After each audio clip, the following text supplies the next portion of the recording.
पिता का पुनर्विवाह, दिल छू लेने वाली कहानी। सुबह के 5 बज रहे थे।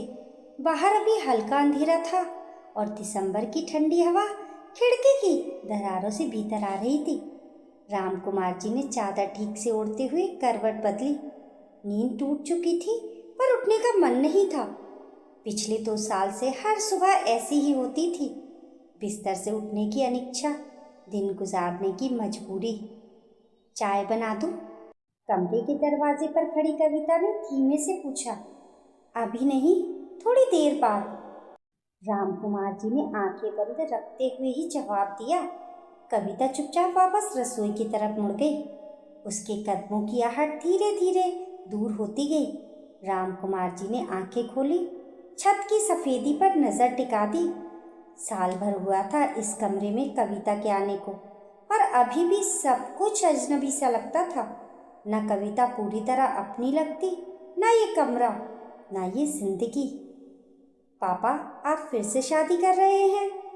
मिताली की आवाज़ फोन पर जैसे बर्फ की सिल्ली बनकर कानों से टकराई थी। बेटा, मैं अकेला हूँ। ये घर, सब कुछ। अकेले रहना मुश्किल होता है। राम कुमार जी ने समझाने की कोशिश की थी। अकेले? हम हैं ना आपके। मैं हूँ, रितेश है। हम भूल तो नहीं गए आपको? मिताली का गला भर आया था। तुम लोग अपनी जिंदगी में व्यस्त हो, मैं समझता हूँ, पर सोचो, जब शाम को घर लौटता हूँ तो सामने कोई नहीं होता, बस दीवारें होती हैं और तुम्हारी माँ की तस्वीर। फोन के दूसरी तरफ देर तक खामोशी रही थी। फिर मिताली ने कहा, आपकी मर्जी पापा। लेकिन उसकी आवाज़ में जो दरार थी वह राम कुमार जी को साफ सुनाई दी थी। उस दिन के बाद मिताली का फ़ोन आना कम हो गया। पहले हफ्ते में 3-4 बार बात होती थी, अब महीने में 1 बार भी मुश्किल से होती। जितेश तो विदेश में था ही, उसका तो जैसे नंबर ही खो गया था। कभी कभी राम कुमार जी खुद फ़ोन लगाते तो 2-4 बातों के बाद ही कह देता, पापा मीटिंग में हूँ, बाद में करता हूँ। और वह बात कभी नहीं आता। राम कुमार जी, नाश्ता तैयार है। कविता की आवाज़ ने उन्हें विचारों की गहराई से बाहर खींचा। डाइनिंग टेबल पर पोहा रखा था, ऊपर से हरी मिर्च और नींबू की फांकें सजी हुई थी। एक कटोरी में दही और साथ में हरी चटनी। कविता ने बड़ी सफाई से सब कुछ लगाया था। आज ऑफिस नहीं जाना? राम कुमार जी ने पोहा मुंह में डालते हुए पूछा। छुट्टी ले ली है, आज बच्चे आ रहे हैं ना, कुछ तैयारी करनी है। कविता ने मुस्कुराने की कोशिश की। राम कुमार जी ने सिर हिला दिया। बच्चे? मिताली और रितेश 1.5 साल बाद आ रहे थे। पिछली बार तब आए थे जब सब कुछ बिखरा पड़ा था, गीता के जाने के बाद। तब आए थे 2 हफ्ते के लिए, सब सामान समेटा, कुछ यादें बक्सों में बंद की और चले गए। राम कुमार जी को याद है, उस दिन मिताली ने अपनी माँ की साड़ियाँ समेटते हुए कहा था, पापा अब ये घर सूना लगता है, और सचमुच सूना हो गया था। कविता से मुलाकात बैंक में हुई थी। राम कुमार जी पेंशन का कोई काम कराने गए थे। कविता वहीं क्लर्क थी। बातचीत शुरू हुई तो पता चला कि कविता भी अकेली थी। पति की मौत 10 साल पहले एक सड़क दुर्घटना में हो गई थी। कोई संतान नहीं थी। अपनी छोटी सी दुनिया में अकेली रहती थी। नौकरी, घर और कभी कभी पड़ोस की बच्चियों को ट्यूशन पढ़ाना। अकेलापन बहुत बड़ी सजा है। राम कुमार जी ने एक दिन बातों बातों में कहा था, सजा नहीं, आदत है, बस जीने की आदत हो जाती है। कविता ने मुस्कुराकर जवाब दिया था। धीरे धीरे मुलाकातें बढ़ी, चाय पर बातें होती, कभी सब्जी मंडी में मिल जाते तो साथ साथ खरीदारी कर लेते। लोग बातें बनाने लगे थे। राम कुमार जी को पता था, पर उन्हें परवाह नहीं थी। इंसान को साथ चाहिए, बस इतनी सी बात थी। और एक दिन उन्होंने कविता से पूछ ही लिया, क्या तुम मेरे साथ ये वाकई की जिंदगी बिताना चाहोगी? कविता चुप रही थी, फिर बोली थी, आपके बच्चे, वे अपनी ज़िंदगी में खुश हैं, मुझे भी अपनी ज़िंदगी जीने का हक है। कोर्ट मैरिज हुई थी, 2 गवाह, कुछ करीबी दोस्त, ना बैंड बाजा, ना मेहमानों की भीड़। राम कुमार जी ने सोचा था कि जब बच्चे आएंगे तो उन्हें सब बता देंगे, लेकिन बच्चे आए नहीं। उन्होंने खुद फ़ोन करके बताया।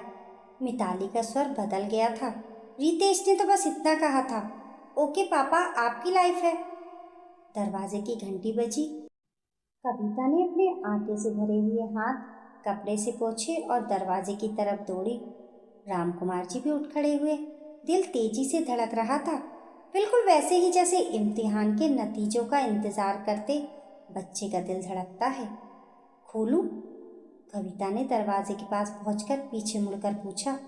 उसकी आवाज़ में घबराहट थी। रामकुमार जी ने हामी भरी। दरवाज़ा खुला। सामने मिताली खड़ी थी, जीन्स और कुर्ते में, कंधे पर बैग लटकाए।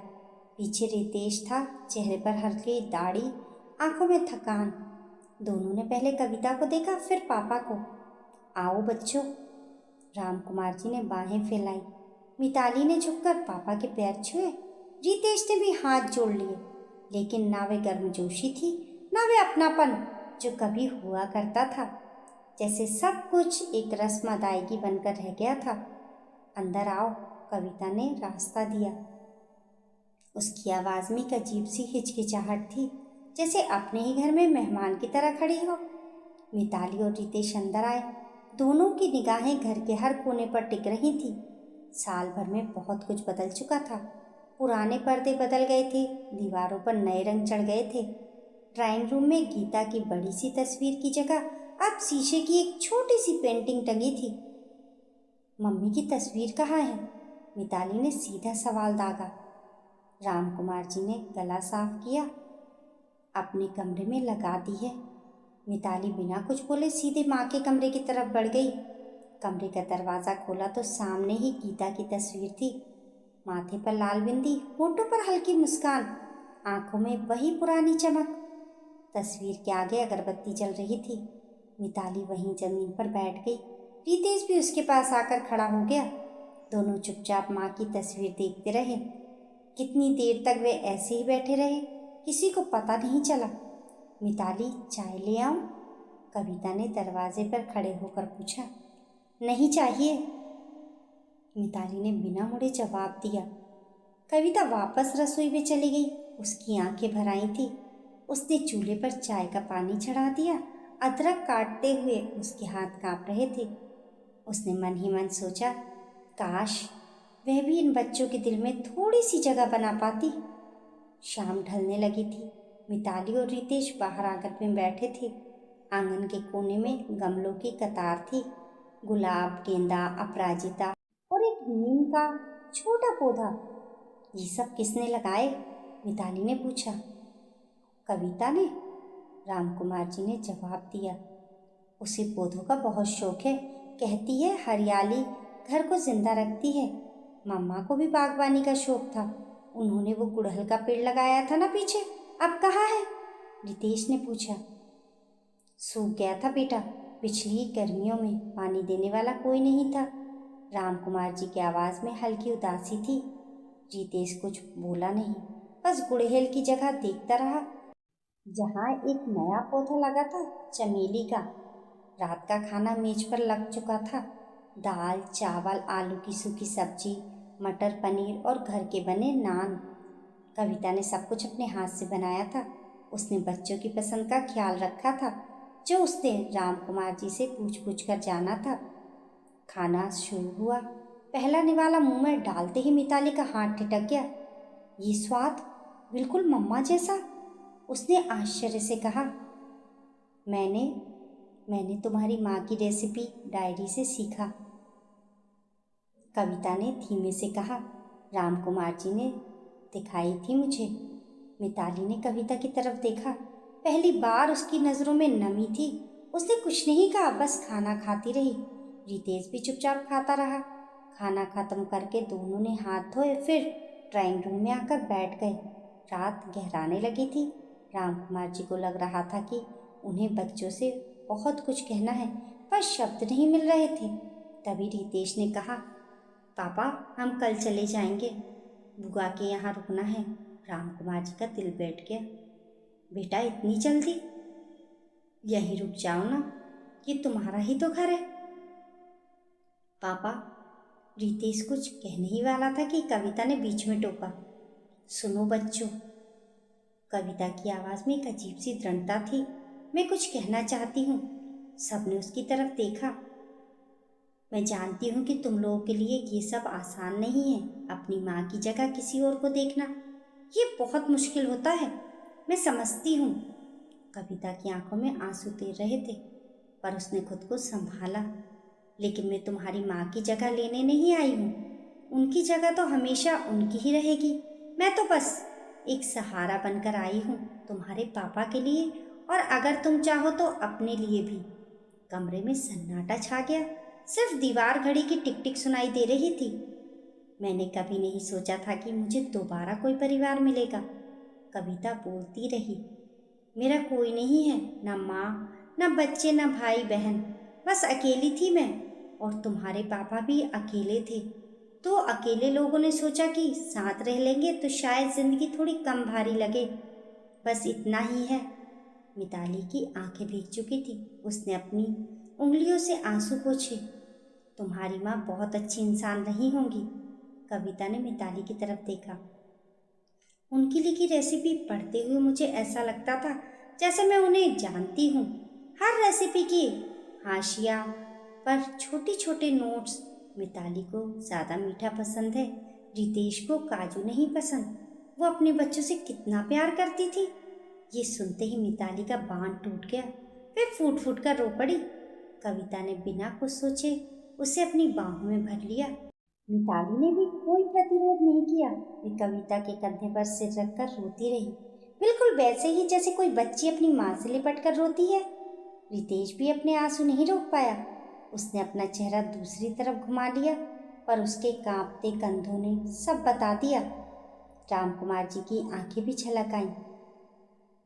उन्होंने चुपचाप रितेश के सिर पर हाथ रख दिया। देर रात तक कोई सो नहीं पाया।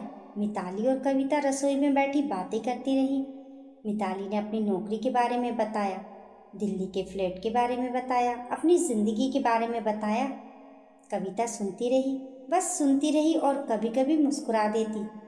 आपको पता है, मम्मा अक्सर कहती थी कि घर में कोई हो जो सुन ले तो आधी तकलीफ अपने आप कम हो जाती है। मिताली बोली। बिल्कुल सही कहती थी, कविता ने कहा। आप मम्मा की तरह ही सुनती हैं, मिताली ने हल्की मुस्कान के साथ कहा। कविता ने मिताली का हाथ थपथपा दिया। उसकी आंखों में अब आंसू नहीं, बस एक गहरी संतुष्टि थी। अगली सुबह जब रामकुमार जी उठे तो देखा कि रितेश बाहर आंगन में कविता के साथ पौधों को पानी दे रहा था। ये अपराजिता है ना? रितेश ने पूछा। हाँ, इसके फूल देखे हैं तुमने? सुबह खिलते हैं, शाम को मुरझा जाते हैं, लेकिन हर सुबह नए फूल आते हैं। कविता ने मिट्टी खोदते हुए जवाब दिया। मेरी माँ को अपराजिता बहुत पसंद थी, रितेश ने कहा। तो ये पौधा उन्हीं का लगाया हुआ है, कविता ने बोले। रितेश चौंका। क्या? लेकिन पापा ने कहा था सब पौधे आपने लगाए। पौधे तो मैंने लगाए, लेकिन बीज तुम्हारी माँ ने छोड़े थे। वो जो गुड़हल का पेड़ था ना, उसके पास मिट्टी में मुझे कुछ बीज मिले थे। मैंने सहेज कर रख लिए थे, पिछली बरसात में बो दिए। देखो कैसे उगाए। रितेश कुछ देर तक पौधों को देखता रहा, फिर उसने कविता की तरफ मुड़कर कहा, थैंक यू। किस लिए? कविता ने पूछा।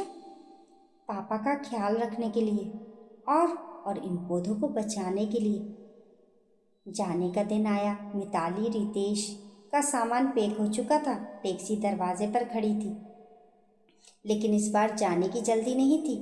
कम से कम वैसी नहीं जैसी पिछली बार थी। रुको, कुछ भूल रहे हो? कविता अंदर गई और 2 डिब्बे लेकर आई। ये क्या है? मिताली ने पूछा।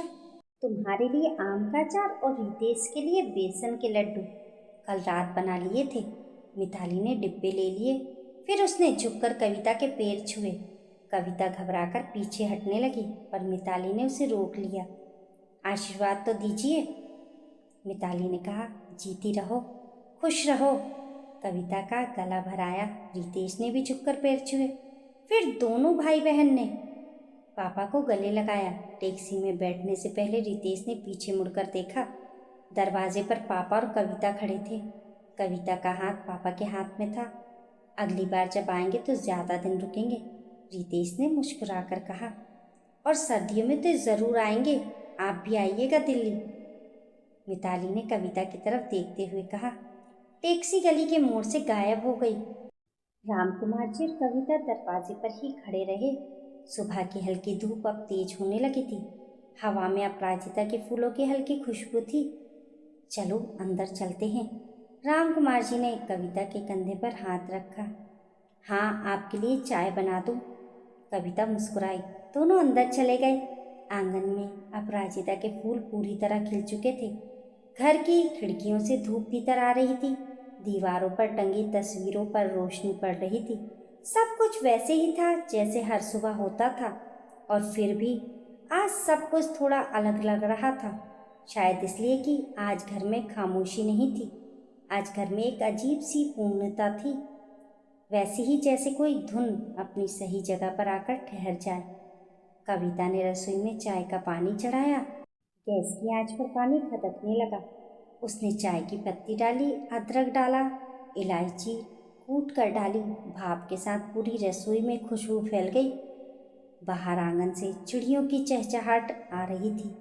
कविता ने खिड़की से झांक कर देखा। 2 गोरैया अपराजिता की डाल पर बैठी थी। आंगन की चिड़िया लौट आई। उसने धीमे से कहा और मुस्कुरा दी। रामकुमार जी बरामदे की कुर्सी पर बैठे अखबार पढ़ रहे थे। कविता चाय का कप लेकर आई और पास ही रखी दूसरी कुर्सी पर बैठ गई। दोनों ने चाय की चुस्की ली। सामने गमलों में फूल खिले थे। जिंदगी फिर से रफ्तार पकड़ रही थी। शायद पहले से थोड़ी धीमी, थोड़ी अलग, पर अपनी ही थी। अच्छी चाय बनाई है, रामकुमार जी ने कहा। आपने सिखाई थी ना, कविता हंस दी। दोनों की हंसी आंगन में गूंजी और चिड़ियाओं के पंखों में लिपटकर आसमान की तरफ उड़ गई। दोस्तों, आपकी इस कहानी के बारे में क्या राय है? हमें कमेंट करके ज़रूर बताएं। कहानी पसंद आने पर लाइक और शेयर करें। ऐसी ही अच्छी अच्छी कहानियों के लिए चैनल को सब्सक्राइब करना ना भूलें। मिलते हैं फिर एक नई कहानी के साथ। तब तक के लिए नमस्कार।